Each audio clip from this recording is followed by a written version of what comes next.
अगर दिन का जन्म है, यहाँ पे एक सिद्धांत लागू होगा जो आप लोगों को समझना होगा कि अगर जन्म कुंडली में जन्म दिन का है, सूर्योदय से बाद और सूर्यास्त के पहले दिन का जन्म हो, लग्न में विषम संख्या की राशि बनी हो और सूर्य और चंद्रमा दोनों ही विषम संख्या की राशि में बैठे हैं, 11 नंबर विषम संख्या की राशि, तो व्यक्ति की कुंडली में महाभाग्यवान योग बन जाता है।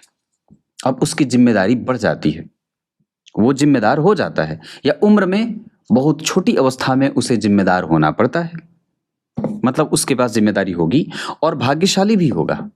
ऐसा नहीं है कि वो भाग्यहीन है। हाँ, एकादशवें भाव के स्वामी जन्म कुंडली के अष्टम भाव में बैठे हैं, इस वजह से बुध इस कुंडली में कई बार दारिद्र दोष भी बना देंगे। मतलब बुध की दशा आने से पहले हमें अपने आप को सेटल कर ही लेना होगा। शनि की दशा में जितना ज्यादा हो सके हमें अनुशासन में रखना होगा, क्योंकि दशम स्थान के अधिपति भी जन्म कुंडली के छठवें भाव में बैठे हैं।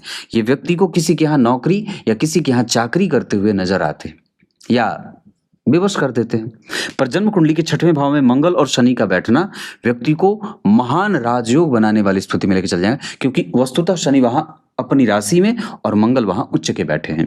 जो दशम स्थान के अधिपति जन्म कुंडली के छठे भाव में बैठे हैं, इसका निर्णय यह होता है कि व्यक्ति के घर में लोग नौकरी करने वाले होते हैं, पर स्वतंत्र व्यवसाय में कई बार व्यक्ति का मन थोड़ा कम लगता है। हालांकि आप अगर चाहें तो पार्ट टाइम बिजनेस की तरफ अपना दिमाग जरूर लगा सकते हैं। कृष्ण पक्ष के अमावस्या तिथि के चंद्रमा जन्मदिन में तो ये भाग्यशाली योग बन जाएगा। दूसरा कि जन्म कुंडली के लग्न में देवगुरु बृहस्पति बैठ करके सप्तम भाव में बैठे हैं, सूर्यदेव उनके ऊपर उनकी दृष्टि है।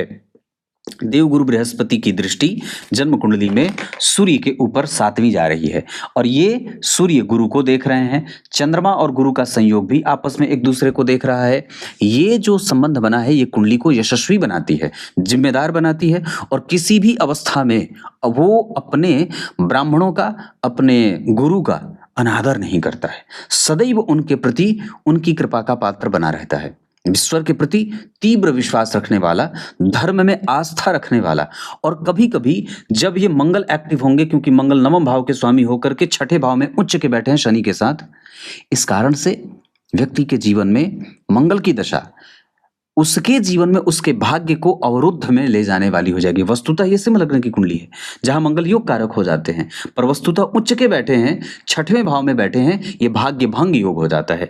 और चूंकि उससे तीसरे भाव में केतु बैठे हैं, उसके तीसरे भाव में अमावस्या दोष लगा है एकादशवें भाव में, इस कारण से, और भाग्य भाव के स्वामी जन्म कुंडली के छठे भाव में चले गए, तो संघर्ष यहाँ भाग्य में देखने को मिल जाता है। तो यहाँ जो संघर्ष बना है वो क्यों बना है? क्योंकि इस भाव के स्वामी छठे भाव में जो मिल रहा है वो इसलिए मिल रहा है क्योंकि मंगल उच्च के बैठे हैं, और जो आलस्य है वो इस वजह से है, कारोबार में जो प्रगति आपको थोड़ी कमजोर दिखाई देती है वो इसलिए क्योंकि दशम भाव के स्वामी दो स्थान में बैठे हैं, छठे भाव में बैठे हैं। कमजोरी के बाद अच्छाई क्या है कि लग्न में गुरु बैठे हैं, पर समस्या उनके साथ भी क्या आ रही है कि राहु से दृष्ट हैं और अन्य किसी भी शुभ ग्रह का उनके ऊपर कोई प्रभाव नहीं है। इस वजह से यहां, हालांकि एक बात यहां राहु के साथ अच्छी हो रही है कि त्रिकोण में बैठे हैं, तो त्रिकोण के राहु जहां बैठे हैं उस भाव का अधिपति लग्न में बैठा, ये यशस्वी योग बनाता है, गजकेसरी योग बनाता है। पर बात क्या है कि गजकेसरी योग भी कमजोर बनेगा। क्यों कम बनेगा? क्योंकि सूर्य के साथ बैठ करके वो ओझल हो जाते हैं। राहु त्रिकोण में बैठे, इस वजह से राहु अच्छे हैं, गुरु से दृष्ट हैं, इस वजह से अच्छे हैं। इस राहु के ऊपर किसी भी पापक ग्रह का कोई प्रभाव अन्य नहीं है, अन्य कोई पापक ग्रह उन्हें नहीं देख रहे हैं, इस वजह से राहु अच्छे हैं। त्रिकोण के राहु यश और कीर्तिमान स्थापित करने वाला बना देते हैं।